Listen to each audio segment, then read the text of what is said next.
नमस्कार मित्रों, मैं डॉक्टर अशोक त्रिपाठी एक बार फिर से आपका स्वागत करता हूं अपने channel history culture historiography and research methodology में। मित्रों, जिन लोगों ने मेरे चैनल को सब्सक्राइब नहीं किया है उनसे मेरा निवेदन है कि वो सब्सक्राइब कर लें, जिससे कि नई नई वीडियोज़ उनको देखने को मिलती रहें, उनकी जानकारी उनको समय पर मिलती रहे। पीसीएस स्पेशल की श्रृंखला में आज हमने जो विषय चुना है वो बड़ा ही महत्वपूर्ण विषय है, भारत विभाजन के मूल कारण। भारत विभाजन के कारणों के विषय में इतिहासकारों में एक राय नहीं है, उनमें बहुत मतभेद है। यूरोपीय इतिहासकारों और राजनेताओं में, जिनमें जॉन स्ट्रेची, चर्चिल, एमरी इत्यादि प्रमुख हैं, उनके अनुसार हिंदुओं और मुसलमानों की जो आपसी दुश्मनी थी या उनका जो पारस्परिक वैमनस्य था, उसके कारण भारत का विभाजन हुआ। डॉक्टर अंबेडकर भी जो है वो लगभग इसी मत से सहमत दिखाई देते हैं। वहीं दूसरी ओर महात्मा गांधी, जवाहरलाल नेहरू तथा और भी जो भारत के जो राष्ट्रवादी इतिहासकार हैं, उन्होंने फूट डालो और राज करो की जो नीति थी ब्रिटिशर्स की, उसको भारत विभाजन का एक बड़ा महत्वपूर्ण कारण या मूल कारण बताया है। वहीं दूसरी तरफ मुस्लिम लीग के जो प्रवक्ता थे, मुस्लिम लीग के लोग जो है वो एक नवीन राष्ट्र की मांग पर अड़े हुए थे और किसी दूसरी चीज़ से वो संतुष्ट होने वाले नहीं थे। तो इसलिए इसको भी, जो हम कह सकते हैं कि मुस्लिम लीग की जो हठधर्मिता थी, तो उसे भी बहुत सारे इतिहासकारों ने भारत विभाजन का कारण माना है। तो ऐसी अवस्था में एक सही निष्कर्ष पर पहुंचने के लिए हमें उन सभी कारणों का विश्लेषण करना होगा जो वास्तव में भारत विभाजन के लिए जिम्मेदार थे। वास्तव में विभाजन को किसी एक ही कारण से जोड़ देना, उसका अति सरलीकरण कर देना होगा। निश्चय ही विभाजन के अनेक कारण थे और किसी भी कारण को कम करके नहीं आंका जा सकता। तो सबसे पहले हम बातचीत करते हैं, जो विभाजन का जो सबसे बड़ा कारण था वो था सांप्रदायिकता। जो सांप्रदायिकता के एक वातावरण बन गया था 20वीं शताब्दी में खास करके, हालांकि वो थोड़ा पहले से ही शुरू हुआ था जब नरम गरम दल की राजनीति शुरू हुई। तो सांप्रदायिकता ने विभाजन में बड़ी महत्वपूर्ण भूमिका निभाई। विदेशी राज्य भारतीय लोगों को स्वीकार नहीं था, किंतु हिंदू मुस्लिम उच्च वर्ग ने ब्रिटिश राज्य के प्रति अलग अलग ढंग से प्रतिक्रिया व्यक्त की। हिंदुओं ने व्यापार, उच्च शिक्षा से मतलब यहाँ अंग्रेजी शिक्षा इत्यादि के क्षेत्र में, और साथ ही साथ जो है सरकारी नौकरियों के क्षेत्र में या नौकरशाही वगैरह के क्षेत्र में मुसलमानों की अपेक्षा जो है वो उन्होंने ज़्यादा तरक्की की, ज़्यादा लाभ उठाया। और वहीं मुस्लिम अभिजात वर्ग के पतन तथा रोजगार के अवसरों में कमी से जो मुस्लिम साम्राज्य या मुस्लिम जो समुदाय था, वो मुस्लिम समुदाय जो है वो बहुत नाराज़ था। 1857 ईस्वी के बाद हम ये देखते हैं कि देश के जो आर्थिक ढांचा था, उन आर्थिक ढांचे में विघटन आ गया, जिसका कि मुसलमानों के ऊपर बहुत बुरा प्रभाव पड़ा।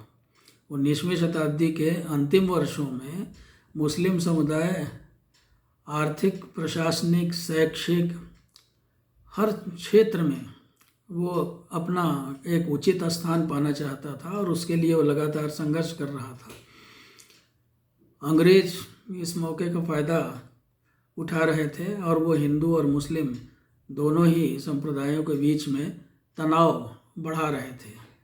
वोट डालना और राज्य करना तब तक संभव नहीं होता है जब तक कि जो शासित लोग हैं इसके लिए तैयार न हो मानसिक रूप से। तो उस समय एक ऐसी परिस्थिति आ गई थी कि जो हिंदू और मुस्लिम समुदाय था वो दोनों ही मानसिक रूप से इसके लिए तैयार हो गए थे, जिससे कि अंग्रेज़ों को अपनी ये जो नीति थी डिवाइड एंड रूल की, उसको लागू करने में, उसको इम्प्लीमेंट करने में काफ़ी मदद मिली। इसके अलावा मित्रों, एक दूसरा कारण जो था विभाजन का, वो था पुनरुत्थानवादी राजनीति। पुनरुत्थानवादी राजनीति जो है, हम ये कह सकते हैं कि इसने विभाजन की भूमिका तैयार की। 20वीं शताब्दी के पहले 20 वर्षों में कांग्रेस नेताओं का एक ऐसा वर्ग था जो अंग्रेजी सरकार के प्रति नरम नीति अपनाता था। मतलब हमने इतिहास में पढ़ा नरम दल और गरम दल के बारे में, तो पहले जो कांग्रेस की स्थापना के बाद से जिन लोगों के हाथ में कांग्रेस का नेतृत्व था, तो वो ज़्यादातर जो है वो नरम दल के लोग थे और वो अंग्रेज़ों के सामने अपनी कुछ मांगें थोड़ी मोड़ी रखा करते थे। लेकिन आगे चल कर के कांग्रेस में एक गरम दल उत्पन्न हो गया जिसका नेतृत्व तिलक ने किया, बिपिन चंद्र पाल ने किया, लाला लाजपत राय ने किया, जो ये तिकड़ी जो है लाल बाल पाल के नाम से प्रसिद्ध थी। ऐसे इन नेताओं ने उग्र विचारधारा का सहारा लिया और यह मांग की कि कांग्रेस जो है वो भिक्षा मांगना अंग्रेज़ों से छोड़ दे, वो समझौतावादी नीतियों को त्याग दे। तो इन्होंने राष्ट्रीय मूल्यों को पुनर्जीवित करने के लिए अपने प्राचीन मूल्यों का सहारा लिया और साथ ही साथ जो है इन्होंने जो अपना प्राचीन धर्म था उसका सहारा लिया। अब तिलक ने जैसे गणपति और शिवाजी उत्सव आरंभ किए, इसी तरह से अरविंद घोष थे जो है उन्होंने भी इसी का सहारा लिया और पहले जो है वो क्रांतिकारी विचारधारा के थे, लेकिन बाद में जो है उन्होंने अपने आप को एक सन्यासी के रूप में परिवर्तित कर दिया। और इसी तरह से आर्य समाज की बात करें हम, आर्य समाज की जो गतिविधियां थी वो भी वेदों की ओर लौट चलो का नारा जो उनका था, तो वो एक तरह से वो भी जो है हिंदुओं की पुनरुत्थानवादी क्रियाकलाप से उसको जोड़ा जा सकता है। तो इन क्रियाकलापों से हिंदुओं की धार्मिक परंपरा को तो सहायता मिली, किंतु इसके साथ ही भारत के जो दो बड़े जो समुदाय थे या दो बड़े धर्म थे जैसे हिंदू और मुसलमान जो है, उनमें अलगाववादी प्रवृत्तियों को बढ़ावा मिला। तो जिन नारों के आधार पर तिलक इत्यादि ने जन आंदोलन खड़ा करना चाहा, वो एक तरह से हम कह सकते हैं कि आत्मघाती सिद्ध हुआ। हालांकि तिलक मुसलमानों के विरुद्ध नहीं थे, नहीं लाल बाल पाल मतलब तीनों ही मुसलमानों के विरुद्ध नहीं थे, पर उन्होंने जो रास्ता अपनाया एक तरह से जो सोई हुई हिंदू जनता में एक जोश भरने के लिए, तो वो रास्ता जो है उसका प्रभाव मुसलमानों के ऊपर सही नहीं पड़ा। उन्होंने ये सोचा कि संभवतः ये हमारे विरुद्ध एकजुट हो रहे हैं, तो इस तरह से हिंदुओं और मुसलमानों का जो एकजुट हो करके अंग्रेज़ों के खिलाफ लड़ने का जो संघर्ष होना चाहिए था वो नहीं हो पाया, यानी कि दोनों मिलजुल करके अंग्रेज़ों से जो है वो संघर्ष नहीं कर पाए। इसी तरह से हम देखते हैं सर सैयद अहमद ख़ां की भूमिका का परीक्षण करना भी यहाँ बहुत आवश्यक है। सैयद अहमद ख़ां बहुत विद्वान व्यक्ति थे और बहुत बड़े सुधारक थे, उन्होंने इस्लाम धर्म में काफ़ी सुधार किया और लेकिन उन्होंने एक तरह से अलगाववादी पृथकतावादी प्रवृत्ति को भी बढ़ावा दिया। एक समय वो कहा करते थे कि हिंदू और मुसलमान जो हैं वो भारत की दो आँखें हैं और इनमें से एक भी अगर बीमार हो जाए तो फिर आगे जो है हमारा जो आंदोलन है, राष्ट्रीय आंदोलन, बहुत कमज़ोर हो जाएगा। तो इस तरह से जो है, लेकिन अपने जीवन के अंतिम दिनों में सर सैयद अहमद ख़ां जो थे वो राजनीति में अनुदारवादी हो गए और उन्होंने घोषणा की कि हिंदुओं और मुसलमानों के जो राजनीतिक हित हैं वो एक समान नहीं है, हिंदुओं और मुसलमानों के राजनीतिक हित अलग अलग हैं। इस प्रकार उन्होंने कहा जा सकता है कि मुस्लिम सांप्रदायिकता की नींव रखी। उन्होंने मुसलमानों को अंग्रेज़ों से राजनीतिक सहयोग हेतु प्रोत्साहित किया। अंग्रेज़ जो नौकरशाही थी उसके एक बड़े वर्ग ने समय की आवश्यकता अनुसार जो है वो अपनी जो फूट डालो और राज करो की नीति थी उसका प्रयोग करने का प्रयास किया और दूसरी तरफ इससे राष्ट्रीय आंदोलन जो हमारे यहाँ चल रहा था उस राष्ट्रीय आंदोलन में भी दरारें पड़ने लगी। और जैसे कि हम कांग्रेस में फूट हुई उसको हम देखते हैं, फिर किस तरह से मुस्लिम लीग वगैरह का भी जो है उदय हो चुका था इस समय तक। आगे चल कर के हम देखते हैं तो 1905 का जो बंगाल विभाजन था वो अंग्रेज़ों की एक चाल थी वो क्यों? क्योंकि वो दरार पैदा करना चाहते थे राष्ट्रीय आंदोलन में। हालांकि 1911 में इसे रद्द करना पड़ा। बहुत सारे मुसलमान जो थे, जो वफादार मुसलमान थे, उनको अपने साथ लेने का दूसरा प्रयास जो है वो अंग्रेज़ों ने ये किया कि उन्होंने सेपरेट इलेक्टोरेट की घोषणा कर दी या पृथक निर्वाचक मंडल की घोषणा कर दी। तो अंग्रेज पूरा प्रयास कर रहे थे दोनों संप्रदायों में फूट डालने का। हिंदुओं और मुसलमानों में धार्मिक, आर्थिक और सामाजिक भिन्नता तो थी ही, और इसी वजह से ब्रिटिश सरकार को अपनी मंशा पूरी करने में सफलता भी मिल रही थी। अब राष्ट्रीय आंदोलन जैसे जैसे जोर पकड़ता गया, तो उसके जोर पकड़ने के साथ साथ ब्रिटिश नीति के कारण जो सांप्रदायिकता थी उसमें भी काफ़ी वृद्धि हुई। अब जैसे अभी मैंने बात की पृथक निर्वाचन क्षेत्र या सेपरेट इलेक्टोरेट की बात की, तो पृथक प्रतिनिधित्व के जरिए मुसलमानों और दूसरे वर्ग के लोगों को सांप्रदायिक दृष्टि से वोट देने के लिए, सांप्रदायिक दृष्टि से सोचने के लिए, केवल सांप्रदायिक किस्म के चुनाव भाषण सुनने के लिए और प्रतिनिधियों का केवल सांप्रदायिक आधार पर मूल्यांकन करने के लिए, संवैधानिक और अन्य सुधारों को सांप्रदायिकता की दृष्टि से व्यक्त करने के लिए विवश किया गया सेपरेट इलेक्टोरेट के आधार पर या पृथक निर्वाचन या पृथक प्रतिनिधित्व के आधार पर। तो इस तरह से मित्रों हम ये देखते हैं कि इसके अलावा भी भारत सरकार ने सांप्रदायिकता को उभारने के लिए और भी बहुत सारे कार्य किए। अब सन 1919 से 1937 के बीच अंग्रेजी राज्य के खिलाफ बहुत सारे आंदोलन चले। जिसे हम देखते हैं कि खिलाफत आंदोलन महात्मा गांधी ने प्रारंभ किया। खिलाफत आंदोलन इसलिए प्रारंभ किया था उन्होंने कि हिंदुओं और मुसलमानों को नज़दीक ले आएंगे, लेकिन ऐसा हो नहीं पाया। तो 1919 से 1937 के बीच जो आंदोलन चले वो कांग्रेस के झंडे के नीचे बहुत सारे आंदोलन चले। सविनय अवज्ञा आंदोलन भी चला, बहिष्कार आंदोलन भी चला, ब्रिटिश नमक सत्याग्रह हुआ, और आगे चल कर के हम ये देखते हैं कि लगातार कोई न कोई आंदोलन होता ही रहा। किंतु इस बीच आश्चर्यजनक ढंग से अनेक स्थानों पर सांप्रदायिक दंगे भी हुए। ये दंगे छिटपुट रूप से हमेशा चलते रहे, किंतु आज़ादी की पूर्व संध्या पर ये दंगे बहुत भयंकर हो गए। गांधी जी द्वारा जो हम कह सकते हैं गांधी जी के कुछ जो कार्यक्रम थे, उनके जो प्रोग्राम्स थे, उन्होंने भी सांप्रदायिकता को बढ़ाने में परोक्ष रूप से मदद की। जैसे गांधी जी द्वारा प्रचारित हिंदी, गांधी जी हिंदी का प्रचार प्रसार करते थे। गोरक्षा, हरिजन सेवा, स्वराज्य, रामराज्य इत्यादि जो गांधी जी के जो नारे थे, तो इसके कारण जो है वो मुसलमानों में एक गलत संदेश गया। मुस्लिम लीग के नेताओं ने इसको और हवा दी, इसका गलत अर्थ लगाते हुए।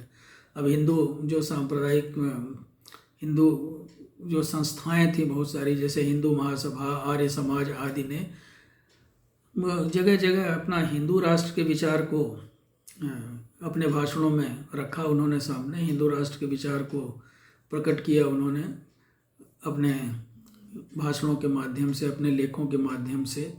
तो इससे भी जो है एक तरह से हिंदुओं और मुसलमानों के बीच में थोड़ी खाई बढ़ी। हिंदू और मुस्लिम मध्य वर्ग के जो सांप्रदायिक नेता थे वो एक दूसरे को ही संदेह की दृष्टि से देखने लगे। हालांकि हकीम अजमल खां, Badruddin Tyabji, Maulana Abul Kalam Azad, doctor Zakir Hussain, doctor Kitchlew, doctor Ansari इत्यादि जो थे, ये बहुत ही ईमानदार नेता थे और बहुत अच्छे नेता थे। इनकी योग्यता में कोई संदेह नहीं था, लेकिन ऐसे नेताओं की भूमिका जो है वो कमज़ोर पड़ गई और जो कट्टरवादी नेता थे उनकी भूमिका बढ़ गई। इसी तरह से मुस्लिम बुर्जुआ वर्ग जो था उसने राष्ट्रीय आंदोलन में बहुत ज़्यादा सहयोग नहीं किया, असहयोग ही किया। तो मुस्लिम बुर्जुआ वर्ग तथा सांप्रदायिक नेतृत्व ने जो आंदोलन उस समय चले सब, जैसे बहिष्कार आंदोलन, असहयोग आंदोलन, स्वदेशी आंदोलन, तो इन आंदोलनों को उन्होंने अपना बहुत ज़्यादा समर्थन नहीं दिया, क्योंकि उनके अनुसार ये आंदोलन जो है वो हिंदुओं के मध्य वर्ग के हितों को बढ़ावा दे रहे थे और हिंदुओं के हितों के लिए आंदोलन चलाए गए थे। इस तरह का मैसेज उनके बीच में गया। इसके स्थान पर उन्होंने पृथक मुस्लिम राज्य का नारा लगाया, जहां उन्हें विकास और शोषण की खुली छूट मिल सके, जैसा उनका सोचना था। इसके अलावा जो उत्तर पश्चिमी सीमांत प्रदेश था हमारा, उसकी भौगोलिक स्थिति को भी हम मान सकते हैं कि उसने विभाजन में एक महत्वपूर्ण भूमिका निभाई, क्योंकि उत्तर पश्चिम के राज्य जो थे वो मुस्लिम बहुल थे। और यही कारण था कि मोहम्मद इकबाल और चौधरी रहमत अली, जिन्होंने सबसे पहले मुस्लिम राज्य का प्रस्ताव रखा था, वो उत्तर पश्चिमी क्षेत्र के बारे में ऐसा ही सोचते थे। तो 1937 में हम सभी जानते हैं कि चुनाव हुए। सीमित मताधिकार और पृथक निर्वाचन क्षेत्रों के आधार पर ये चुनाव कराए गए असेंबलियों के लिए, और इन चुनावों ने अलगाववादी भावनाओं को जन्म देने में कोई कसर नहीं छोड़ी। इसके अलावा कांग्रेस जो था वो, और कांग्रेस ने अल्पसंख्यकों के लिए आरक्षित जो सीटें थी उन पे अच्छा प्रदर्शन नहीं किया। वो बहुत ज़्यादा सीटें नहीं जीत पाई। वो मुसलमानों के लिए आरक्षित 482 में से केवल 26 सीट जीत सकी, जिनमें से 15 सीटें जो थी वो उत्तर पश्चिमी सीमा प्रांत में कांग्रेस को मिली। मुस्लिम लीग को भी बहुत ज़्यादा सीटें नहीं मिली। जिन्ना के नेतृत्व में मुस्लिम लीग जो था वो कांग्रेस का धुर विरोधी बन गया, कांग्रेस का बहुत कटु विरोधी बन गया। जिन्ना ने यह हल्ला मचाना आरंभ कर दिया कि बहुसंख्यक हिंदू संप्रदाय से मुस्लिम संप्रदाय को खतरा पैदा हो गया है, और जिन्ना ने यह एक तरह से अवैज्ञानिक और अनैतिहासिक सिद्धांत प्रचारित किया कि हिंदू और मुस्लिम ये दो पृथक राष्ट्र हैं और इसलिए कभी भी वो एक साथ नहीं रह सकते। तो अब एक समय के प्रसिद्ध कवि मोहम्मद इकबाल, जो कि जिन्होंने लिखा था सारे जहाँ से अच्छा हिंदुस्तान हमारा, वही मोहम्मद इकबाल जो थे, उन्होंने समय समय पर अपने वक्तव्यों के जरिए मुस्लिम नेताओं को एक पृथक राज्य, अलग राज्य निर्मित करने की प्रेरणा दी। रहमत अली ने इस पृथक राज्य की मांग से आकर्षित होकर पाकिस्तान शब्द गढ़ा। तो आगे चल कर के जो हम ये देखते हैं कि 1940 ईस्वी में मुस्लिम लीग ने लाहौर में एक प्रस्ताव पास किया, जो कि पाकिस्तान प्रस्ताव के नाम से प्रसिद्ध है, तथा स्वतंत्रता के बाद पाकिस्तान नामक एक नया राज्य बनाने की या एक नए राज्य के निर्माण करने की उन्होंने मांग रखी। पाकिस्तान प्रस्ताव से जो कांग्रेस थी उसकी स्थिति जो है वो बड़ी विचित्र हो गई। मतलब कांग्रेस को समझ ही नहीं पा रही थी को क्या करे, बड़ी असमंजस वाली स्थिति उसकी हो गई थी। तो यह प्रस्ताव भारत की एकता के ऊपर, जो हिंदू मुसलमानों की एकता थी जो है, उसके ऊपर एक बहुत बड़ा गहरा आघात था। और कांग्रेस ने जो है, अभी तक महात्मा गांधी ने खास तौर पे एकता के लिए लगातार काम किया था। जब भी मौका मिलता था, महात्मा गांधी जो है हिंदू मुस्लिम एकता की वकालत किया करते थे। तो ये एक बहुत बड़ा आघात था। पाकिस्तान योजना को 1942 में क्रिप्स मिशन की मान्यता एक तरह से मिल गई, कह लीजिए। जब क्रिप्स मिशन जो था उसने ये स्वीकार कर लिया कि भारत का कोई राज्य यदि भारतीय गणराज्य से अलग होना चाहे तो उसे इसकी स्वतंत्रता होगी। तो इस समय कांग्रेस को यह बात बहुत अच्छी तरह से पता चल गई कांग्रेस को कि अब जो है भारत का विभाजन तो होकर ही रहेगा। मतलब कांग्रेस को ये बात पता चल गई जब क्रिप्स मिशन ने जो है इसका इशारा दे दिया जो है, तो ये असमंजस उनका जो था वो एक तरह से क्लियर हो गया। तो इस तरह से कांग्रेस ने जो है अप्रैल 1942 में कांग्रेस ने एक प्रस्ताव पारित करके आत्मनिर्णय के सिद्धांत को मान्यता दे दी। यद्यपि लाहौर प्रस्ताव जो है उसके विकल्प के तौर पर फिरोज नून और चक्रवर्ती राजगोपालाचारी इत्यादि जो है एक अलग प्रस्ताव लेके आए, लेकिन उनके प्रस्ताव जो है वो व्यर्थ सिद्ध हुए। उनके प्रस्तावों पे कोई विशेष विचार विमर्श नहीं किया गया। तो भारत विभाजन की भूमिका पूरी तरह से बन चुकी थी भारत विभाजन में, लेकिन बहुत सारी कठिनाइयाँ निहित थीं। जैसे कि भारत जो है एक प्राकृतिक भौगोलिक इकाई था। अब इस इकाई का विक्षेप कैसे होगा, इसको कैसे बांटा जाएगा, भारतीय सेना का क्या होगा, उसको कैसे बांटा जाएगा, भारतीय जो परिसंपत्तियां थी उनका विभाजन कैसे होगा, पंजाब और बंगाल जैसे जो प्रांत थे वहाँ एक अलग तरह की समस्या थी, क्योंकि ये मुस्लिम बहुल राज्य थे, किंतु यहाँ मुस्लिम से इतर जनसंख्या जो थी उनका भी बड़ा अच्छा खासा प्रतिशत था। अतएव कई प्रसिद्ध लोगों ने विभाजन के सर्वनाश से भारत को बचाने की अपील की। बहुत सारे लोगों ने, इनमें भारतीय भी थे, इनमें जो विदेशी भी थे, जैसे लॉर्ड बेवेल ने, जेनकिंस इत्यादि ने भी। महात्मा गांधी तो लगातार अंत तक प्रयास करते रहे कि विभाजन न हो, पर यह एक बड़ा अजीब संयोग है कि जिस विदेशी सत्ता ने एकता व धर्मनिरपेक्षता की धारणाओं को विकृत करने में अपना योगदान दिया था, अब वही विदेशी सत्ता भारतीय एकता के सबसे ईमानदार समर्थक के रूप में सामने आ रहे थे, और उन्होंने भारतीय और उनके नेतृत्व को ही इस महाद्वीप के विभाजन के लिए उत्तरदायी ठहरा दिया। मई 1946 ईस्वी में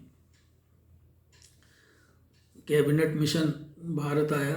कैबिनेट मिशन के आगमन के बाद जो है, कैबिनेट मिशन के साथ भारतीय जो नेता थे उनके जो विचार विमर्श हुए, काफ़ी भारत को एकजुट रखने में, संयुक्त रखने में बहुत सारे प्रयास चल रहे थे, बहुत सारी कोशिशें चल रही थी।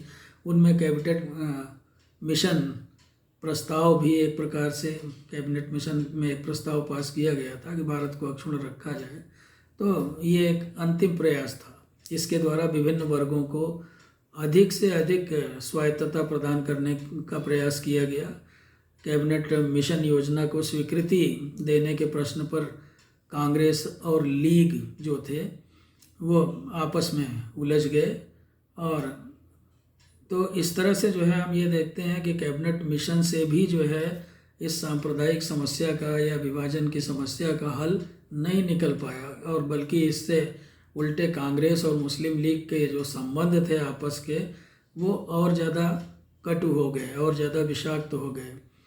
मुस्लिम लीग ने लॉर्ड बेवेल पे आरोप लगाया कि वह भारत की एकता का पक्षधर है, और तो 1946 के चुनावों के बाद मुस्लिम लीग ने राजनीतिक सत्ता प्राप्त करने के लिए अंतिम प्रयास के तौर पर दिन रात लगकर सभी मुसलमानों को एकजुट करके मुस्लिम लीग के साथ ले आने का प्रयास किया। अब 16 अगस्त 1946 को पाकिस्तान बनाने के लिए जो है वो सीधी कार्रवाई दिवस का आह्वान किया गया, जिसे जिहाद की संज्ञा दी गई। किंतु दुर्भाग्यवश यह सीधी कार्रवाई विदेशी सत्ता के खिलाफ न होकर के कांग्रेस के खिलाफ हुई।